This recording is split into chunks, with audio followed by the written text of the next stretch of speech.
Kita lanjutkan ya sedikit tentang sholat, lalu kita sampai nanti kepada masalah zakat insyaallah. Ya, karena sholat dan zakatnya tak bisa dipisahkan ya. Ya. Di Al-Quran terdapat 28 kali disebutkan sholat itu berkaitan dengan zakat. Ya, dari waktu sholat wa atu zakat, wa iqamis sholat wa ita'iz zakat, ya, wa muqimus sholat wa mutunaz zakat. Jadi sholat dan zakat tak dapat dipisahkan. Baik, kita sampai kepada umur tukhalifu fiha al-mar'atu wal rijal. Hal-hal yang dalam pelaksanaan ibadah sholat ada sedikit perbedaan antara laki-laki dan perempuan. Nah, awalan tadummu ba'duha ila ba'din fis sujud. Beda laki-laki dengan perempuan itu ada lebih kurang 4 atau 5 hal yang berbeda. Yang pertama itu ketika sujud, ya, kita semua tahu sama-sama sujud. Tapi kalau laki-laki itu bagian perutnya itu dia jauh dengan pahanya ketika sujud. Tidak boleh kita seperti ini. Yang seperti ini perempuan. Antara bagian perut dan bagian paha itu ketika sujud semakin merunduk semakin bagus bagi perempuan. Kalau laki-laki semakin diangkat semakin bagus. Ya. Nah, itu hal yang paling pertama.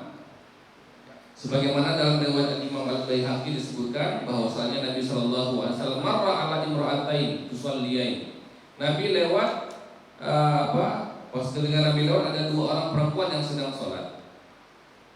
Maka Rasulullah Shallallahu Alaihi Wasallam bersabda, "Idza sajadtuma, kalau kalian 2 sujud, fadhamma ba'dal lahmi ilal ard, maka dekatkanlah, ya, gabungkanlah bagian bagian tubuh itu dengan bumi. Fa innal mar'ata laysat bidzalika karrijal." Karena laki-laki perempuan itu tak sama dengan laki-laki. Kalau laki-laki makin jauh makin bagus, ya. Kalau perempuan dia semakin menunduk semakin bagus ketika sujud. Selanjutnya yang kedua, tasjudul mar'atu sautaha fi hadratir rijalil ajanib. Kaum perempuan itu tak boleh menjaharkan suaranya kalau ada hadir laki-laki yang bukan mahramnya. Ya, jadi artinya wanita boleh saja sholat berjamaah di kalangan perempuan sama perempuan boleh, tidak ada masalah. Ya, perempuan sama perempuan boleh dia berjamaah dan boleh mengeraskan suaranya, tapi dengan syarat tidak ada laki-laki sama sekali. Ya, tak boleh ada laki-laki sama sekali. Jadi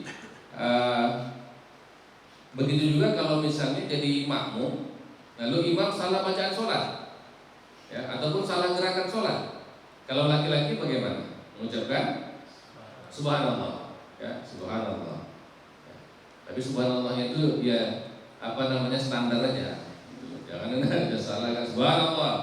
Ya, subhanallah, subhanallah. Itu tidak bisa. Ya, subhanallah itu memang kita niatnya adalah untuk berzikir gitu, bukan untuk mengingatin, "Woi, Mam, subhanallah, woi." Nah, gitu ya. Kalau perempuan, bagaimana kalau imamnya salah? Maka dengan menepuk begini, lagi sholat, gitu. Ya. Kadang-kadang posisinya begini, gitu. Ya, menepuk. Nggak boleh bersuara, nggak boleh subhanallah juga. Ya, dari belakang subhanallah, dari belakang ya, nggak boleh. Ya, itu membedakan laki-laki dengan perempuan. Dan menepuknya juga, itu dia niatnya itu adalah untuk mengingatkan imam, cuman cukup, nggak perlu, nggak dengar dia, ya.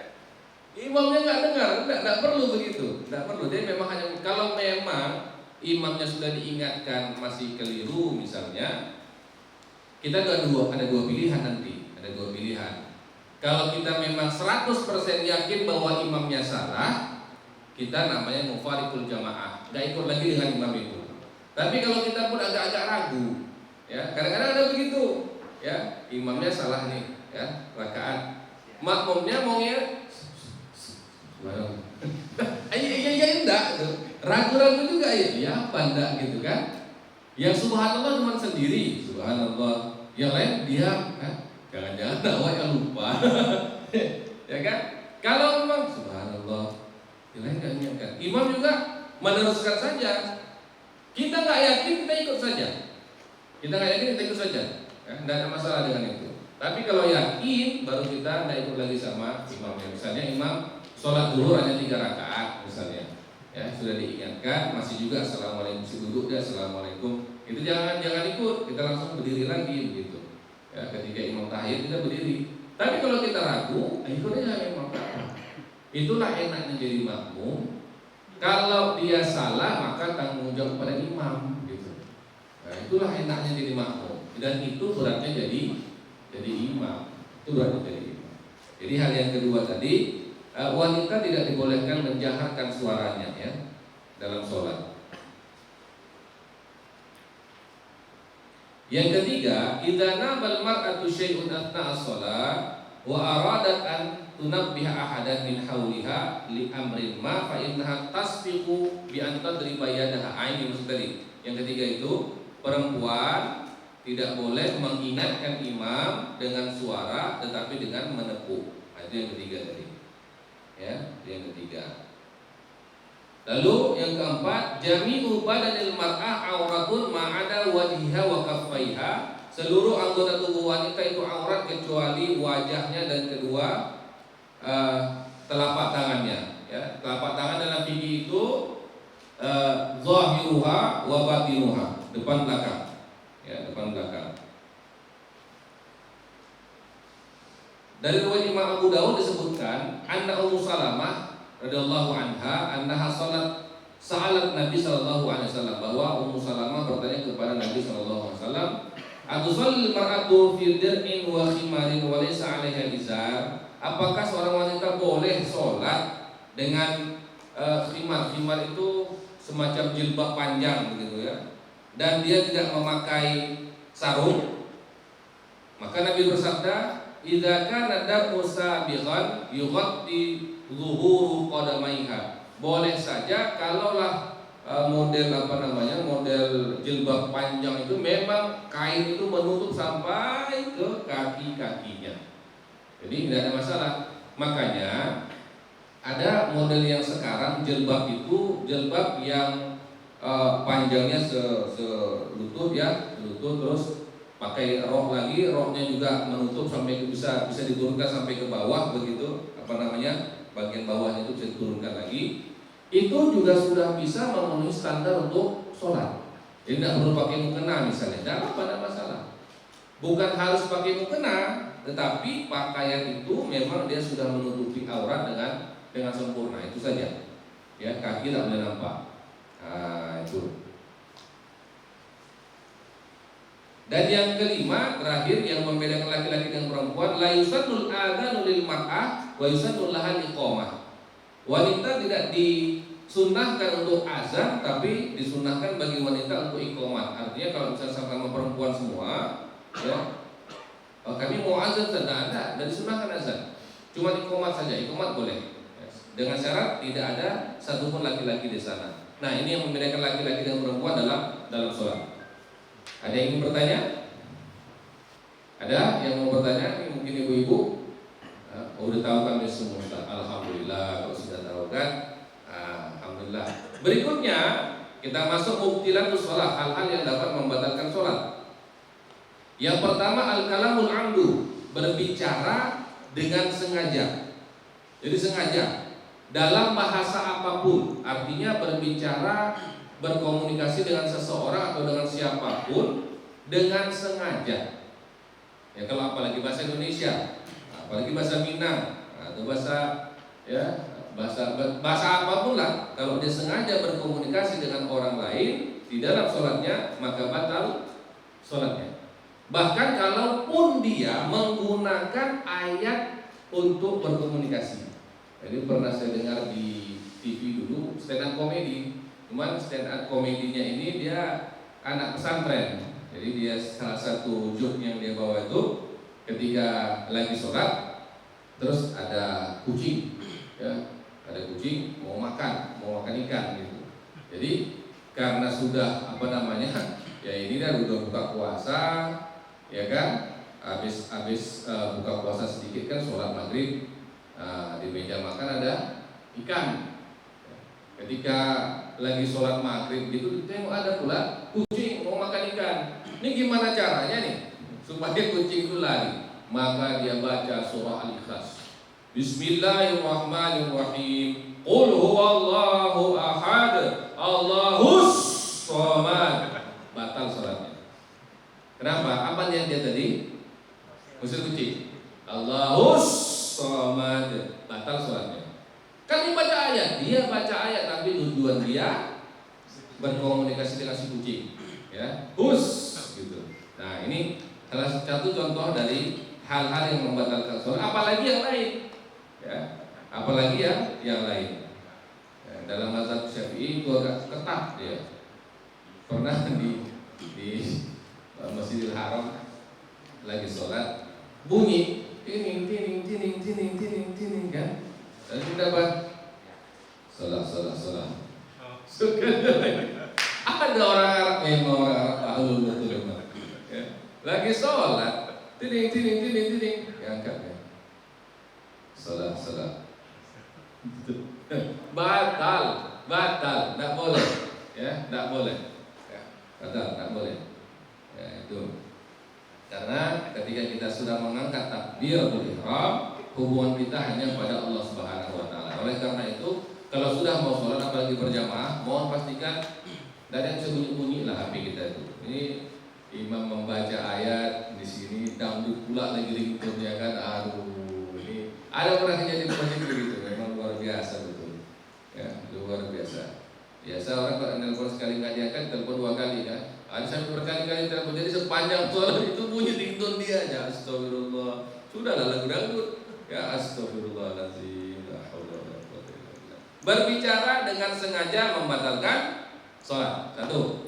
Yang kedua, ya, al-fi'lul katsir, bergerak dengan gerakan yang banyak. Yang dimaksud gerakan yang banyak adalah gerakan anggota tubuh yang besar, bukan anggota tubuh yang kecil.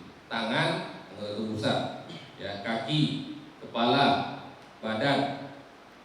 Tapi kalau bergerak itu jari, tidak masalah. Ya, maka para ulama sudah memberikan solusi. Kalau ada gatal misalnya kan, gatal, ya, angkat di tangan sekali begini, tapi jangan tangannya bergerak, jarinya saja. Gitu. Tapi kalau ini bergerak sampai 3 kali berturut-turut, 1, 2, 3, batal sholatnya.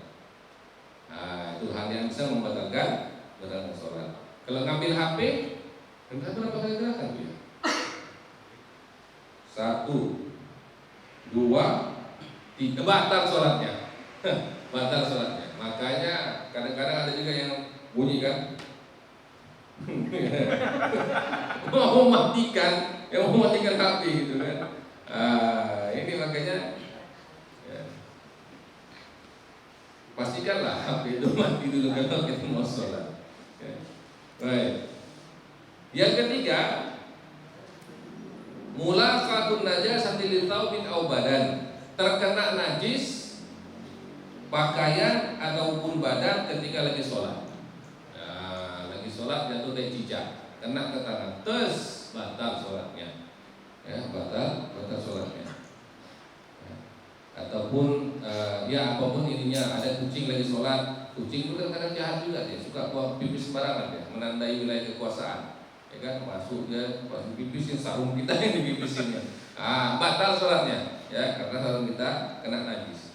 Jadi kena badan atau kena pakaian najis itu dia membatalkan sholat. Tapi nggak batal wudu, batal sholatnya.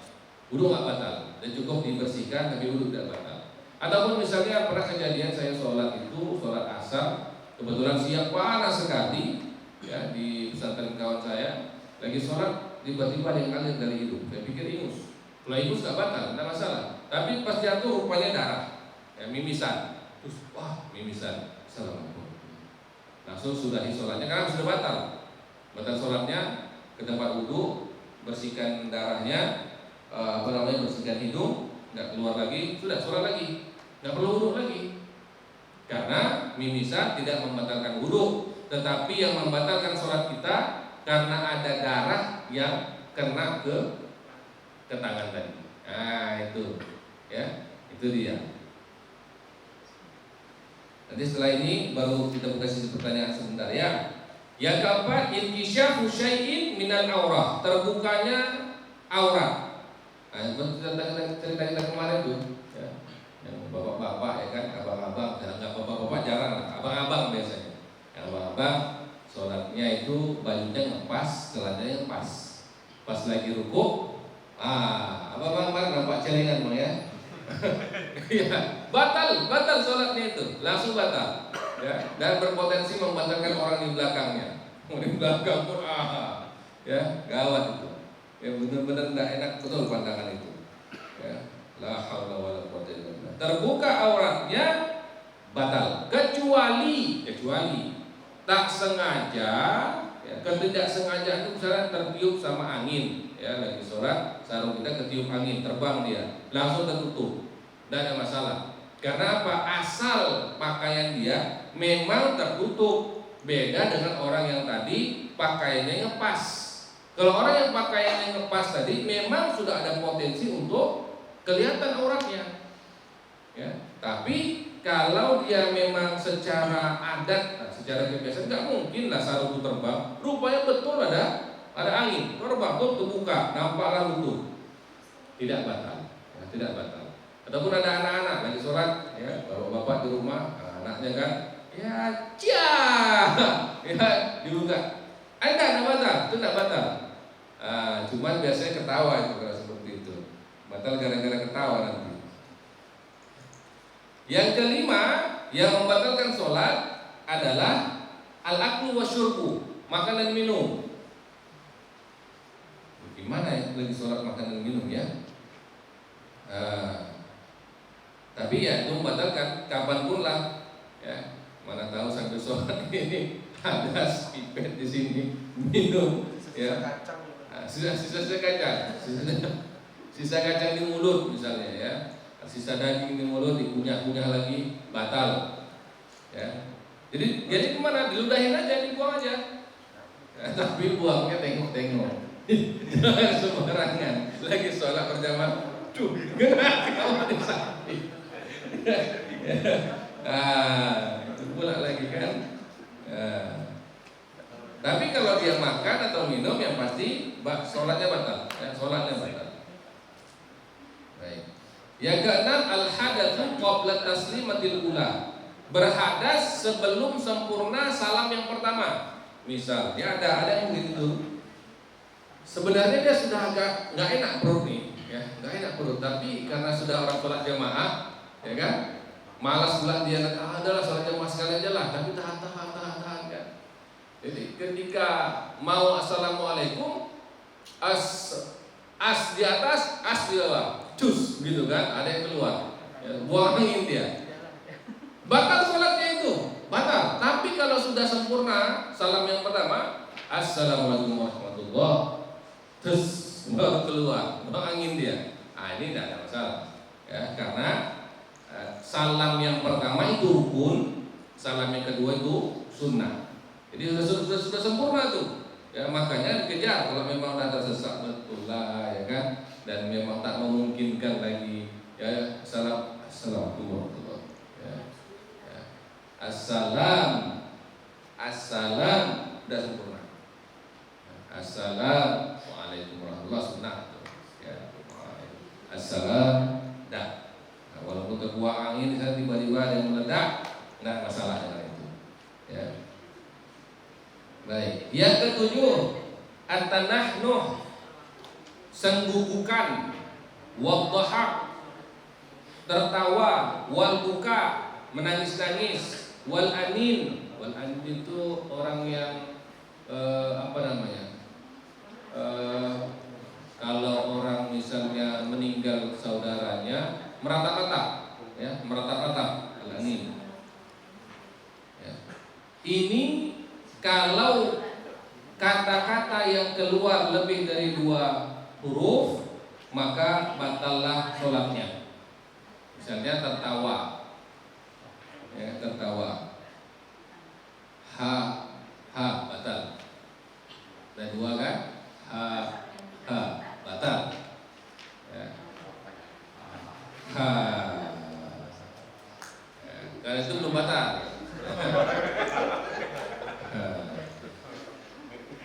Kadang-kadang begitu lagi sholat tuh ada anak-anak tamak ini kan, tingkahnya juga, tak tertahankan ya, nggak batal. Tapi kalau itu udah pakai mat, ya, ada 2 huruf berarti. Ya. Bahkan nangis, kalau nangisnya itu sampai sendu kan, batal itu. Tapi Ustaz harus sekali, iya ditahan, memang iya ditahan. Makanya kalau dalam sholat itu juga bukan tempat kita sampai sembuh, bukan begitu. Jadi memang ada adab-adabnya dan ada hal-hal yang bisa membatalkannya. Kalau nangisnya biasa, dia di dalam nggak keluar dari mulut, nah itu udah batal. Yang batal itu yang keluar dari mulut, biharfan, ya, dua huruf. Tapi kalau bisa ditahan, kalau misalnya mendengar ayat-ayat azab misalnya kan sering tuh yang kita lihat di imam-imam ya, Imam Sudais ya. Kan ditahan sama beliau itu, ditahan. Jadi memang kalau dia lebih dari 2 huruf, dia bisa membatalkan sholat. Yang keenam, taghayyurun niat. Niatnya berubah. Bagi sholat zuhur, lupa kunci mobil ya. Kunci dulu lah, batal. Ya.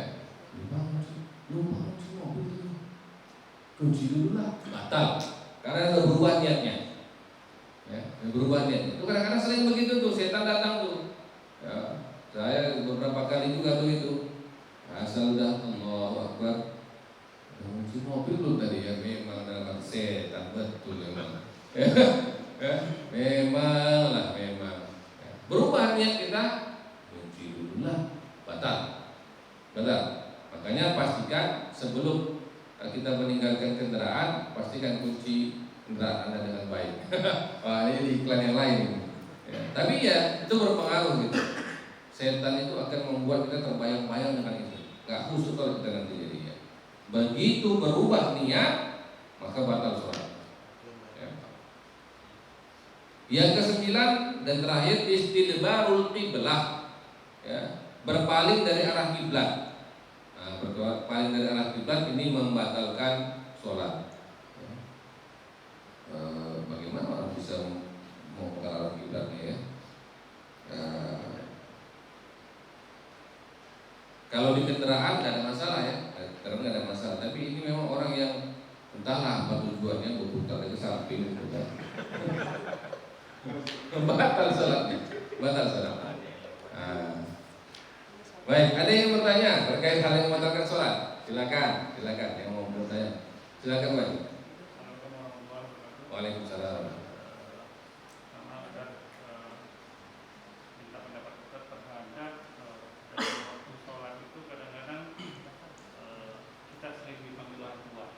Baik.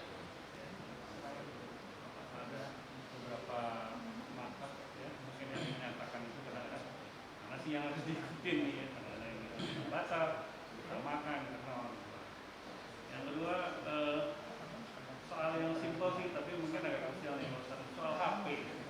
Kenapa kita ini kan kadang-kadang matikan HP, tapi kadang-kadang tak matikan. Saya juga pernah ditegur sama orang, mungkin saya juga dengar beberapa pendapatnya 3 kali gerakan mati. Kalau kita mematikan HP itu mungkin lebih daripada 3 gerakan. Tapi saya sempat ditegur untuk tidak mematikan HP. Kenapa? Karena seharusnya tidak ada masalah mematikan HP karena itu dapat mengganggukan orang lain. Lebih baik mematikan HP-nya dan itu tidak membatalkan. Nah itu menurut yang kemarin yang saya alami lah gitu Ustaz ya. Itu yang kedua. Kemudian kalau tadi menilai gerakan ya,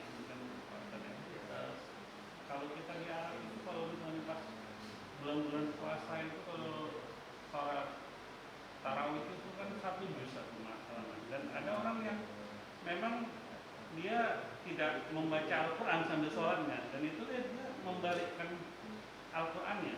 Itu saya sering lihat itu kalau di sholat tarawih. Nah itu ngikut yang kemana lagi gitu. Baik. Nah mungkin itu dari sini. Baik, terima kasih untuk pertanyaannya. Yang pertama tadi masalah kita lagi sholat, lalu dipanggil sama ibu kita. Kalau sholatnya sholat sunnah, mutlak sepakat para ulama batalkan sholatnya. Kalau sholat sunnah. Tapi kalau sholat fardu tidak. Ya, kenapa? Karena panggilan Allah dan Rasulnya lebih didahulukan daripada panggilan orang tua. Ya, seperti itu. Kalau sholat fardu enggak. Ya, sholat fardu enggak. Tapi kalau sholat sunnah, batalkan sholatnya. Ya, karena panggilan dari seorang ibu lebih didahulukan daripada sholat sunnah.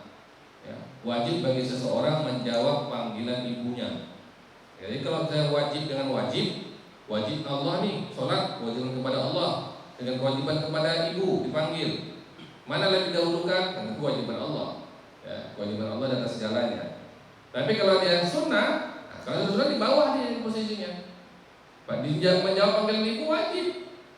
Wajib sama sunnah, tentu dahulukan yang wajib. Dahulukan yang wajib, batalkan yang sunnah. Itu dia.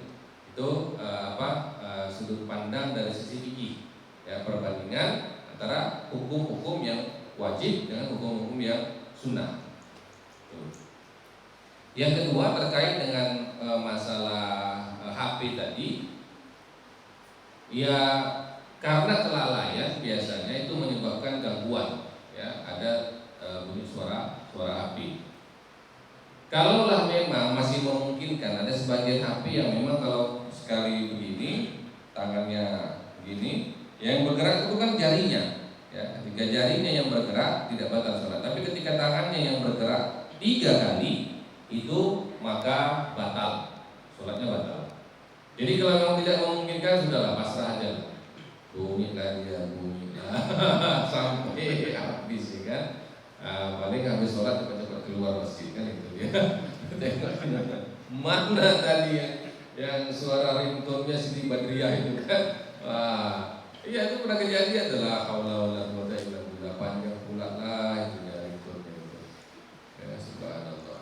Lalu yang terakhir tadi terkait dengan orang yang banyak juga di pasar bawah, Masjid Raya Pasar Bawah itu Senapolan itu, Masjid Raya itu ya.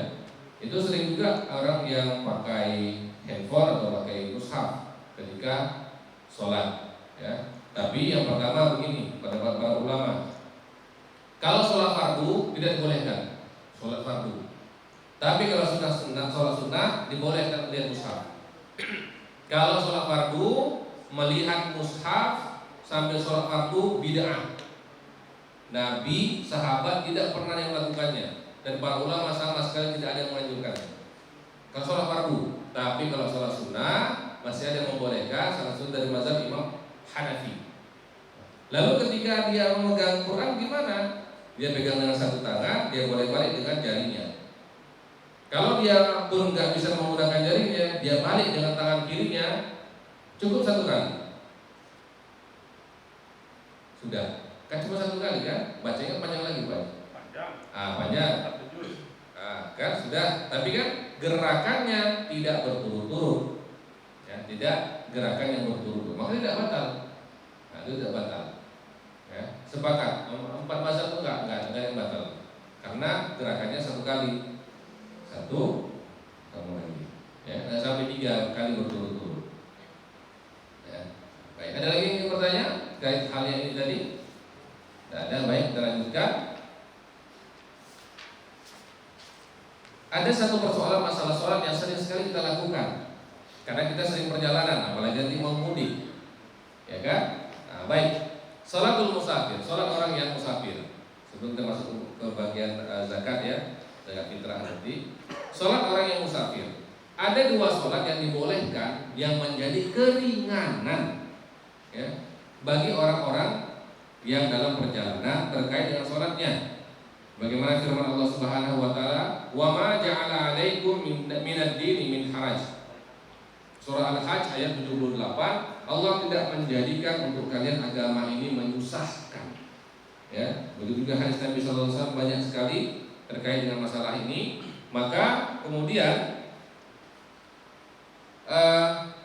ada keringanan keringanan di dalam sholat dalam perjalanan itu, yaitu sholat al-jam'u wal qasru, menjamak dan mengqasar. Menjamak itu artinya menggabungkan dua sholat, mengqasar itu artinya meringkaskan sholat yang 4 menjadi 2. Ya. Apa hukum meringkaskan atau menjamak sholat? Rukhsah, keringanan, ya, keringanan. Selagi dia berada dalam perjalanan, maka dia mendapatkan keringanan tersebut. Ya, dan dalilnya sangat valid sekali dari Al-Quran dan Sunnah. Ya, dibolehkan kita untuk menjamak dan mengqasar sholat. Ya.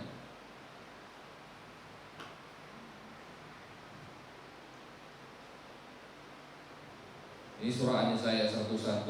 Wa idza darabtum fil ardi, kalau kalian melakukan perjalanan di muka bumi, falaisa 'alaikum junahun, maka tidak berdosa untuk kalian antaqasuru minas shalah, mengqasarkan, meringkaskan salat kalian. Ini dia. Jadi tidak ada masalah dengan itu. Ya, silakan mau mengqasar salat. Yang bisa diqasar hanya salat yang 4 pangkas jadi 2. Zuhur, asar, isya. Yang 3 tidak bisa, tidak ada sholat 1,5. Ya, yang 2 juga tidak bisa, tidak ada sholat 1 rakaat. Yang tidak ada sholat 1 rakaat. Ya, sholat subuh saya ringkas, saya kosong 1 rakaat bisa, tidak bisa. Ya, yang bisa itu hanya sholat yang 4. Nah, ini dia. Hal yang terkait dengan mengqasar sholat ini, yang pertama, ya, orang tersebut sudah melakukan perjalanan sebelum masuk waktunya. Misal kita mau perjalanan sekarang, kita anggaplah ke Dumai, pakai tol boleh juga. Tapi dia 100 kilo kan, udah lewat dari 93 km. Ya, 93 kilo udah lewat. Udah 100 kilo kan ke sana.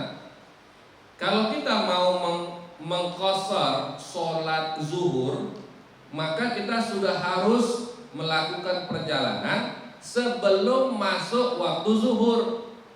Nggak boleh udah azan zuhur kita belum lagi berangkat, lalu kita mengqasarnya di rumah kita pula lagi. Nggak boleh itu. Kalau memang mau mengqasar sebelum masuk waktu udah perjalanan. Kalau sudah masuk waktu tidak boleh mengqasar sholat yang sudah masuk waktu itu. Tetap ya.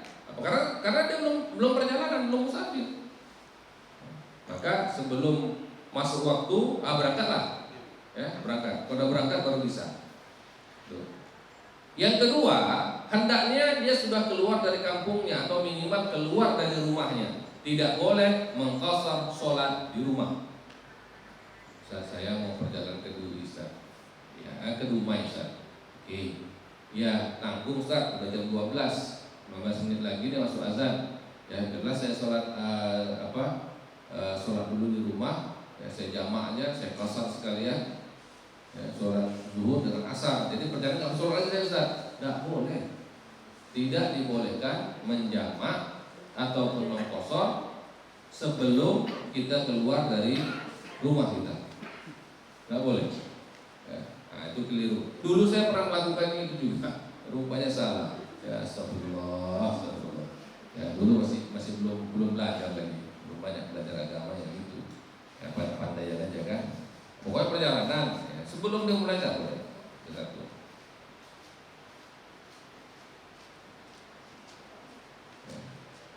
Kemudian ketika dia bermusafir, hendaklah dia itu tidak berniat untuk tinggal di satu tempat selama lebih dari 4 hari. Misal mau perjalanan ke Padang, ya, ke kota Padang, tapi singgah dulu di Bukit Tinggi. Ya, singgah di Bukit Tinggi. Ya, kenapa? Lelah singgah ke Bukit Tinggi. Rupanya keenaan. Ya, enak juga di Bukit Tinggi ini kan. Nah, penginapannya bagus. Udahlah di sini dulu 4 hari, 5 hari. Dia kalau sudah ada niat untuk tinggal di Bukit Tinggi selama 4 hari misalnya, dia tidak boleh lagi untuk menjamak dan mengqasar salat. Karena apa? Dia sudah niat iqamah namanya. Tapi kalau dia lihat sebentar aja, sehari 2 hari lanjutkan ke perjalanan, misal begitu. Itu tidak apa-apa. Selama 2 hari dia di Bukit Tinggi, jamak qasar lah, tidak masalah. Jamak qasar lah, ada masalah dengan itu. Nah, ini dia. Ya. Lalu ketika kita sudah sampai di tempat tujuan kita, tidak boleh lagi menjamak dan mengqasar. Kenapa? Perjalanan sudah usai. Kan sudah sampai di rumah. Misal dari sini mau ke rumah mertua, misal saya mau ke rumah mertua saya yang di kampung di Bukit Tinggi. Selagi belum sampai Bukit Tinggi, belum sampai ke rumah mertua saya itu, saya masih boleh jamak qasar. Tapi sedetik itu saya sampai di rumah mertua, ya, tidak boleh lagi saya mengqasar dan menjamak sholat. Walaupun saya cuma 1 hari, rencana cuma 1 hari di sana, balik lagi. Kalau sudah sampai tujuan, tidak boleh lagi. Karena keringanan ini hanya bagi orang yang musafir. Kalau sudah sampai, apakah masih dikatakan musafir? Tidak. Nah, itu dia. Ya, makanya kalau sudah sampai, solusinya gimana? Saya kalau mau pulang itu bisa perjalanan dari Duri, ya, atau dari Dumai, mau sampai ke rumah itu saya tidak langsung pulang ke rumah. Saya singgah ke musola atau masjid dulu. Ya, sebelum sampai, saya singgah ke masjid musola dulu. Misalnya perjalanannya itu sore jam 5 berangkat, ya kan? Kemudian adalah beberapa hal singgah ke sana ke sini, baru sampai Pekanbaru. Maghrib saya bisa tidak sholat, saya akhirkan dengan sholat isya. Tapi sebelum sampai rumah, saya berhenti dulu di masjid. Di situ saya sholat. Karena kalau saya sudah sampai ke rumah, nggak boleh lagi. Nah terus tadi sholat maghribnya gimana? Qadha jadinya. Qadha jadinya itu. Jadi sholat qadha, bukan sholat jamak lagi. Nah seperti itu. Ya. Ini dia. Lalu terkait dengan menjamak, sama juga seperti mengqasar. Hanya saja memang menjamak ini ada beberapa kelebihan dibanding qasar. Ya, ada beberapa kelebihan dibandingkan dengan qasar. Dalam kondisi-kondisi tertentu, kondisi darurat, ya, kondisi darurat, kita boleh menjamak sholat tanpa mengqasarnya. Dijamak tapi nggak diqasar. Kalau qasar nggak boleh. Qasar khusus untuk orang yang musafir. Tapi kalau jamak boleh dilakukan oleh orang walaupun tidak musafir dalam kondisi-kondisi darurat. Misalnya apa? Pesta nikah, antum nikah, ya, sholat zuhur sama asar, ya. Tapi menjamaknya itu yang bisa dikerjakan di waktu zuhur. Kerjakan sholat zuhur dan sholat asar menjamak, tidak boleh diqasar 4 rakaat, sholat asarnya tidak sholat lagi. Itu boleh. Berdasarkan hadis Nabi SAW, Nabi juga pernah menjamakkan sholat zuhur dengan asar tanpa beliau melakukan perjalanan. Beliau di Madinah, tidak ada kondisi apapun, beliau menjamak. Beliau pernah juga menjamak maghrib dengan isya, tapi dikerjakan di maghrib, gitu, ya. Dengan isya, dijamak 3 rakaat tambah 4 rakaat isya. Para ulama mengambil hadis ini, keduanya sahih, ya, kedua hadisnya sahih, mengatakan dibolehkan dalam kondisi tertentu, yaitu kondisi darurat, untuk menjamak tanpa mengqasar. Kalau musafir udah pasti boleh qasar, boleh jamak, ya udah pasti. Tapi ini tidak ada perjalanan, tapi kondisinya sangat darurat, boleh menjamak sholat, tapi tak boleh mengqasarnya. Ya, itu adalah kelebihan menjamak dibandingkan dengan mengqasar. Baik, ada yang ingin bertanya? Silakan. Ada yang mau bertanya terkait dengan jamak dan qasar ini? Ada yang ingin bertanya? Silakan. Untuk masalah mengqasar, menjamak sholat maghrib sama sholat isya, tapi di waktu isya mengerjakannya. Itu mana yang didahulukan, isya dulu atau maghrib dahulu? Baik, kita mau menjamak sholat.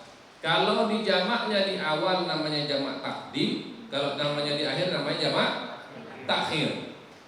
Kalau di jamak takdim sepakat semua ulama, ya harus yang itu dulu lah. Maghrib sama isya dijamak di waktu maghrib, maka maghrib dulu baru Isya. Karena maghrib lah yang punya waktu sekarang. Kalau jamaknya jamak takhir, mana yang dahulukan antara maghrib sama isya? Isya dulu atau maghrib dulu? Ada dua pendapat ulama dan dua-duanya boleh. Ada pendapat ulama mengatakan isya dulu. Kenapa? Karena isya yang punya waktu. Ini kan waktu isya, dia lebih berhak ditunaikan daripada ya maghrib. Pendapat yang kedua mengatakan maghrib dulu. Kenapa begitu? Karena tertib ataupun urutan dari sholat maghrib dulu baru isya. Dua pendapat. Dua-dua boleh. Ya. Kalau saya bagaimana? Kalau saya seringnya isya dulu. Kenapa? Karena saya berusaha untuk sholat itu di masjid. Ya, sholat di masjid, ada sholat isya berjamaah, ya, bisa dikejar ke situ. Tapi dua jamak tanpa mengkosor. Ya kan di masjid kan orang sholatnya full 4 rakaat. Nah, bisa kita menjamak, mengkosor, nah, ikut. Ya. Niatnya sama niatnya, tapi kita boleh bermakmum. Setelah itu kita bangkit lagi, kita melaksanakan sholat maghribnya. Nah, itu boleh. Niatnya bagaimana? Nah, ini niatnya. Kalau di waktu maghrib kita mau menjamak sholat maghrib dengan isya, jamak takdim, maka usolli fardal asri jam'an takdiman. Sengaja aku sholat fardu maghrib menjamak takdim dengan isya 3 rakaat karena Allah Ta'ala. Lalu setelah selesai 3 rakaat bangkit lagi usolli fardal isya'i jam'an takdiman. Sengaja aku sholat isya ya. Jamak takdim, kalau misalnya hanya jamak tanpa qasar 4 rakaat. Kalau mau diringkas jadi 2, sengaja aku sholat isya jamak takdim dengan qasar 2 rakaat karena Allah Ta'ala. Boleh bahasa Indonesia, boleh bahasa Minang, ya, boleh bahasa Batak, ya boleh, karena niat itu di dalam hati. Yang penting terpenuhi syaratnya. Apa itu? Disebutkan sengaja aku sholatnya, niatnya disebutkan, sholatnya sholat apa, kemudian di jamaknya jamak apa, mengqasar atau tidak, jumlah rakaatnya. Itu diniatkan satu, sengaja aku sholat, ya. Kemudian sebut sholat apa nih? Maghrib, sholat maghrib, sengaja aku sholat maghrib. Di jamak atau enggak? Jamak apa? Jamak takdim. Sengaja aku sholat maghrib jamak takdim. Ya, kadang kan ada qasar yang pulang kan. Kalau sholat isya, sengaja aku sholat isya jamak takdim dengan qasar 2 rakaat karena Allah Ta'ala. Nah, jadi harus disebutkan, ya. Nah, terpenuhi dengan bahasa apa aja silahkan, tapi terpenuhi unsur-unsur tadi, niatnya, jenis sholatnya, jamak takdimnya, jamaknya jamak apa, mengqasar atau tidak karena Allah Ta'ala. Berapa rakaat karena Allah Ta'ala. Ya. Nah, itu dia. Ada lagi yang ingin bertanya? Silakan Bunda. Baik. Ya. Boleh. Iya, boleh. Maghribnya 3, isyanya 2. Ya, boleh. Silakan. Itu kan sholat isya panjang waktu. Ya. Jadi kalau kita jamak seperti itu, sementara tujuan kita itu sampai ke tempat tujuan masih ada sholat isya. Iya, tidak ada masalah dengan itu. Isya panjang, Ustaz. Ini udah sampai Bukit Tinggi nih, Ustaz.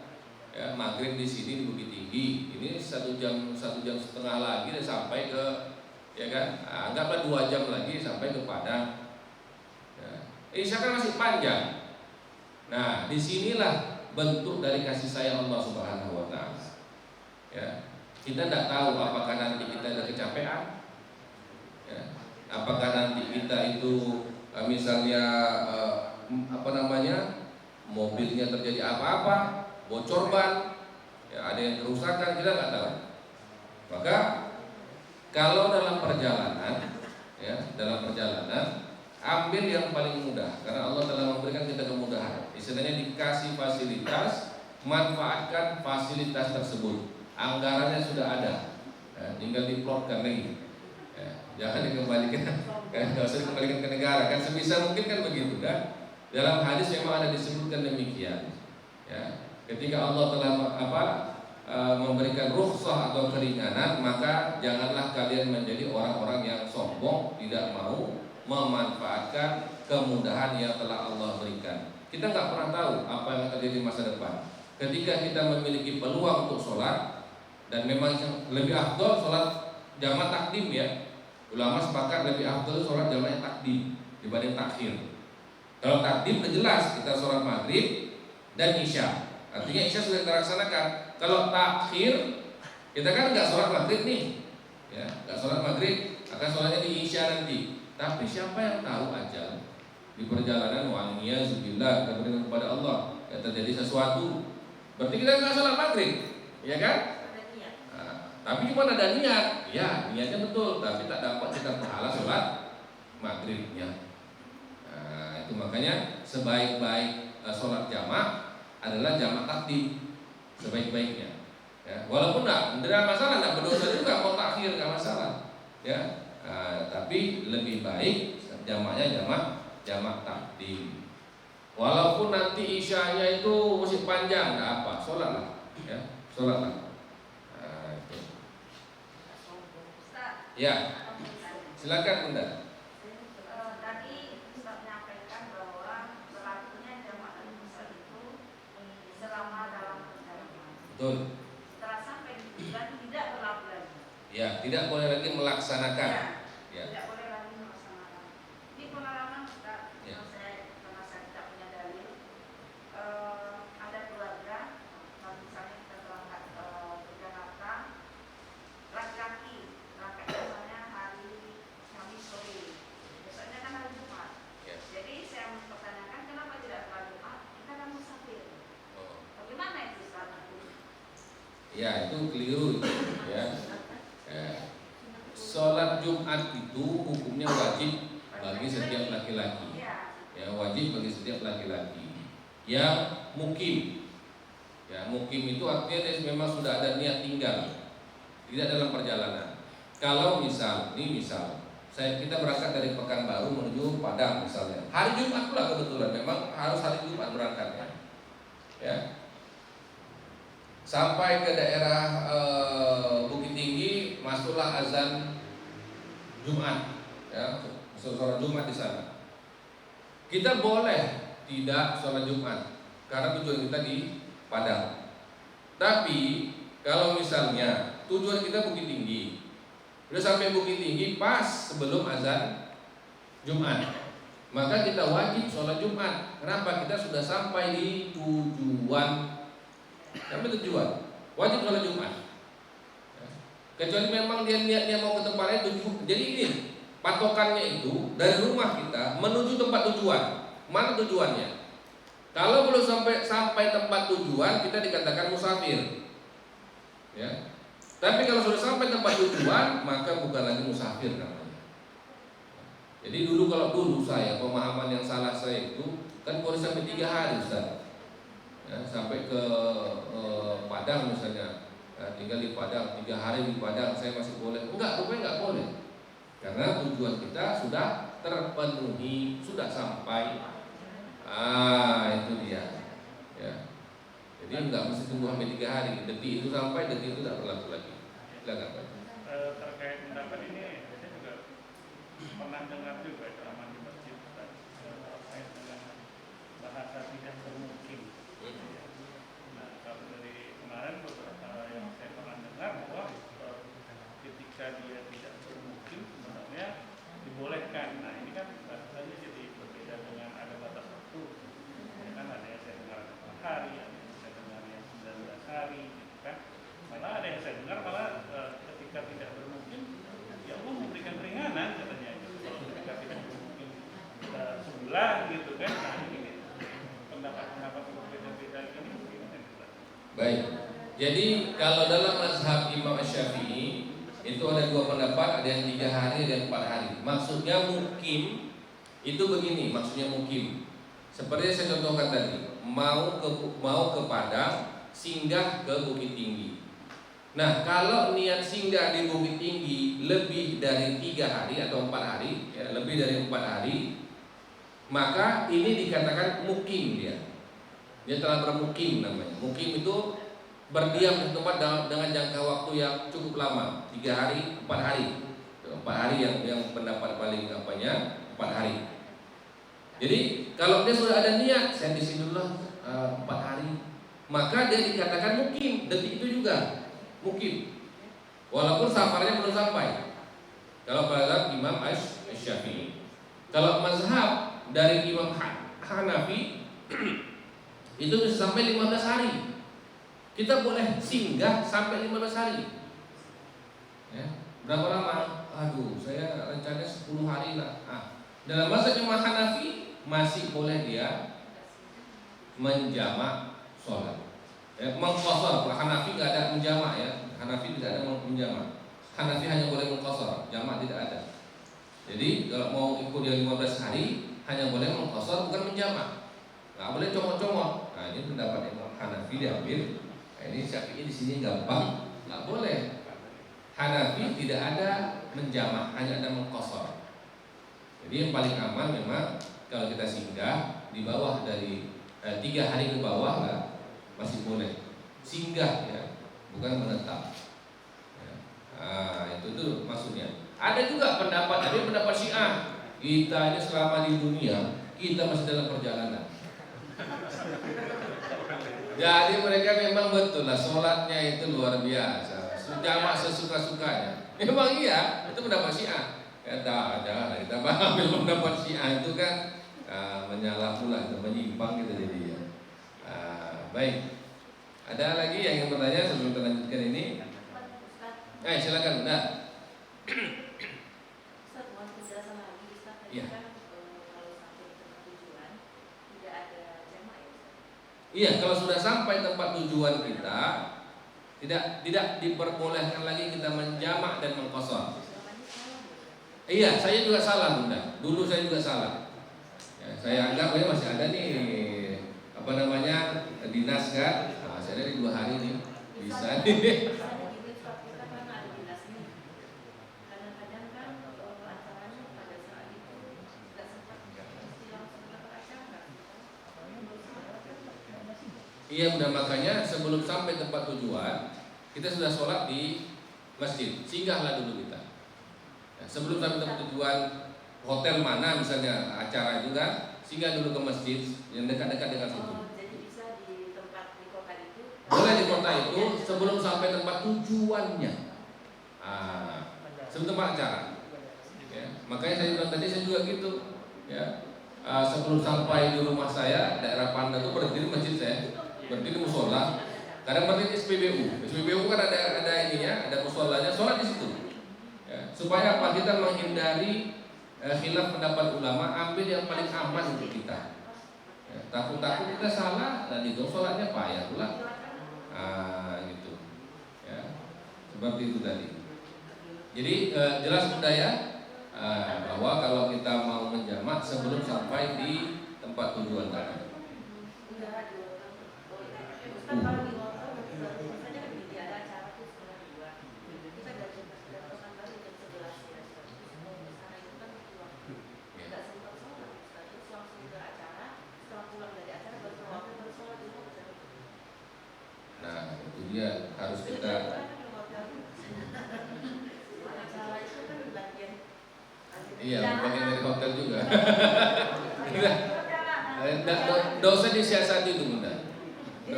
Payah nanti urusan sama Allah nih. Malaikat tidak toleransi dia. Catatnya terus. Iya, ya itu kekeliruan yang sama-sama kita alami. Saya juga dulu keliru juga. Ya, saya juga dulu keliru, saya akui itu. Setelah dapat penjelasan yang detail, ternyata seperti ini. Ya, dalam perjalanan, sholatul musafir, sholat orang yang dalam perjalanan. Kalau sudah sampai, tidak lagi itu sebagai orang yang musafir. Wallahu a'lam bishawab. Tak sempat berbayar zakat ya, waktunya sudah lewat juga, jam 2. Baik, insyaallah di pertemuan berikutnya kita bahas tentang zakat. dan juga ada nanti sedikit lagi tentang masalah warisullah alam bisawab. Semoga dapat menambah wawasan kita, memperbaiki amalan-amalan kita yang mungkin selama ini kita keliru, tapi kita perbaiki dan niat mudah-mudahan Allah ridho dengan kita, Allah ampunkan kesalahan-kesalahan kita karena kita tidak tahu tapi kita masih terus belajar. Ya, nah, yang susah itu kita tidak pernah belajar, nggak pernah tahu, salah terus, kaget di akhirat nanti ternyata amal kita zonk semua. Wallahu a'lam bishawab. Terima kasih banyak Bapak Ibu yang dirahmati Allah. 10 dari saya aturkan mohon maaf atas segala kesalahan. Subhanallah wa bihamdika asyhadu an la ilaha illa anta astaghfiruka wa atubu ilaik. Assalamualaikum warahmatullahi wabarakatuh.